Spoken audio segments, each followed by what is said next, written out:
Greetings, Earthlings! Today I am starting to put on deck paint with the windows in, and yesterday I filled in some spots on the deck that were a little low and needed some help with the thickened epoxy. But yeah, now I think I'm ready to actually follow my marks and lay out some tape.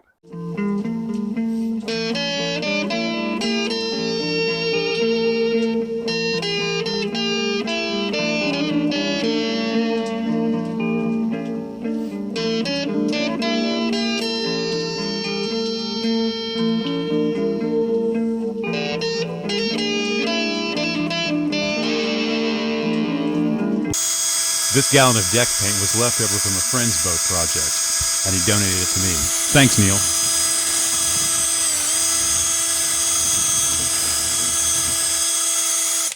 I prefer the control of a 4-inch paint roller. Yes, I know it's more work, but also I already had these.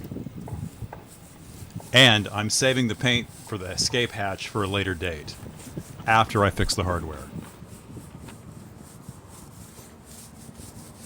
Well, it's getting hot, and I'm wearing a long-sleeve shirt. This is going to be a little brutal. Today, I'm rolling on the second coat of deck paint, textured paint, so that I will not be slipping and injuring my back again. Not something I recommend. At any rate, yeah, I'm using Petit Easy Deck. Apparently, it forms the texture as it cures through some bit of, I'm sure, toxic chemistry. But it's cool. My only complaint is it goes on a little thin, and it looks like it's going to take 3 coats. So I'd better get to it.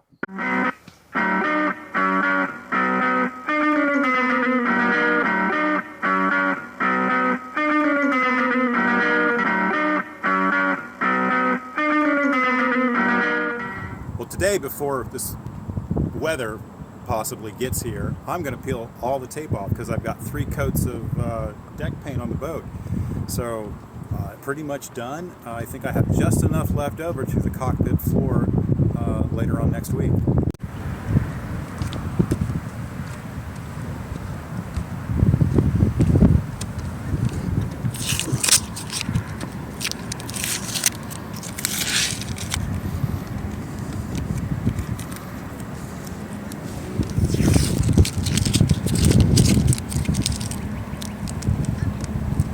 I want to get this off before it gets wet and baked on. Oops, there's a spot. There's going to be some touch up here.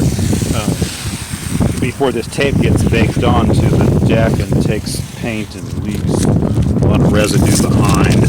So, especially with that rain coming. So, that's what spurred me to do this.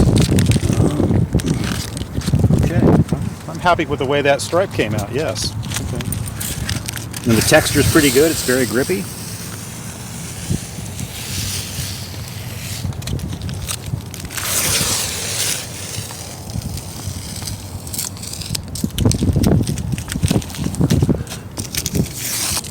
That also added a patch here as you exit the cockpit to make it more secure when going out onto the deck.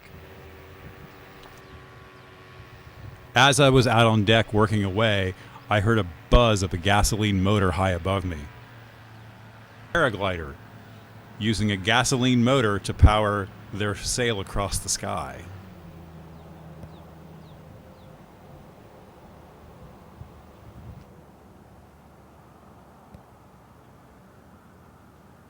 Today I am going to prep the cockpit floor so that I can go ahead and paint that the same way that I painted the deck last week. Take a look here. So now this lovely texture which keeps you from slipping and busting your arse is now all over the deck. It's kind of a weird darker gray than the white. I'm a little surprised by that, and had it peel up in a couple places, but I'm gonna go back, tape that off, and fix that. Minor stuff, touch-up stuff. So yeah, feels way more stable, much better grip, and it's brighter and whiter. That should keep the boat a little cooler with the tropical glaring sun that hits it nonstop. So yeah, I had replaced the cockpit floor while I was still in the boatyard, but hadn't had the chance to paint everything. So there's some exposed fiberglass and epoxy and things like that that really need to be painted to protect it, because without that paint protection, that material will just die in the sun. So here I go. Of course, I had to clean up all my prior epoxy sins that had dripped down into the drains. A battery-powered Dremel with a small sanding bit took all the epoxy out with ease.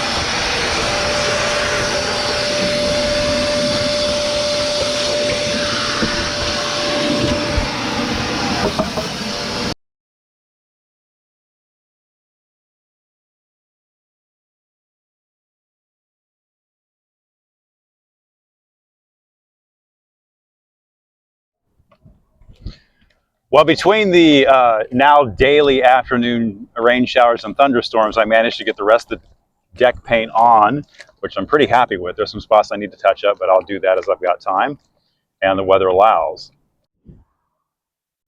I even put some texture paint out here so that should I need to step out onto this little spot on the bow, I've got a secure place to stand. Here's the accent gray stripe that I put all the way down the tow rail.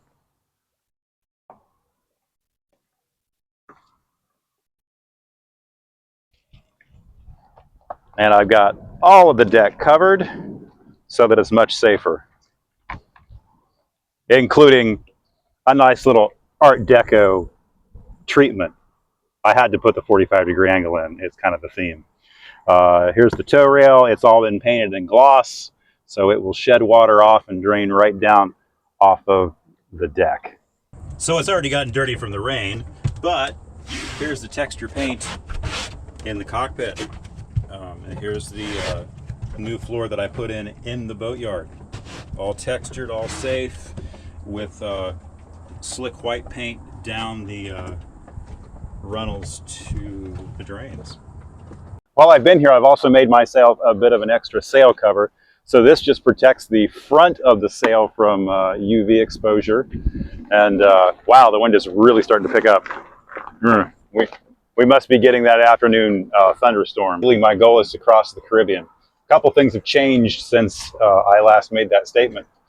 One, I have a problem with the electric drive.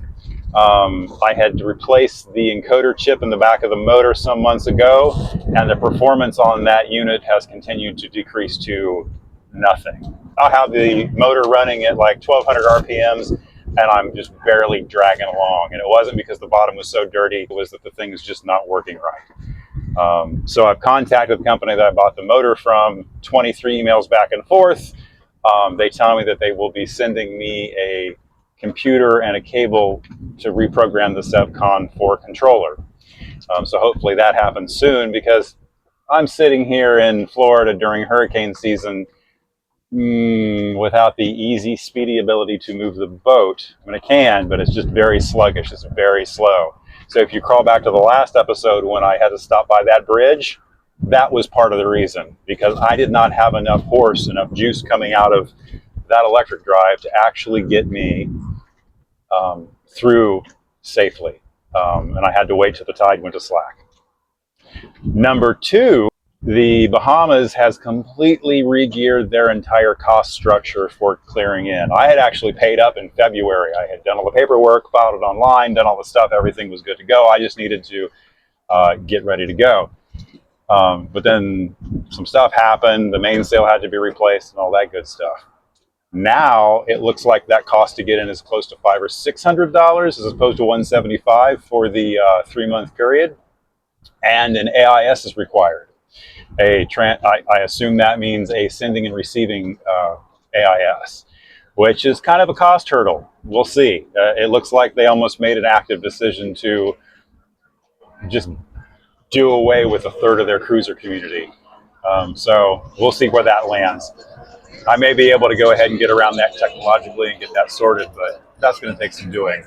The motor is the priority at the minute. I really need the cable and the laptop to reprogram that controller so that things will work properly. So in the meantime, what's the challenge? I think it's to find cool things to do here around Florida that I can do within access. There's plenty of spoil lines, there's plenty of cool spots, there's plenty of things to do here that I think will be entertaining. So after having some difficulties with the other camera, having a little bit of a flicker issue, I switched back to the GoPro. So hopefully this works a little better. Thank you for watching and subscribing. I will see you in the next transmission when I go over the new mainsail. Yes, the second mainsail, because I had to get the new one replaced. At any rate, I will see you then.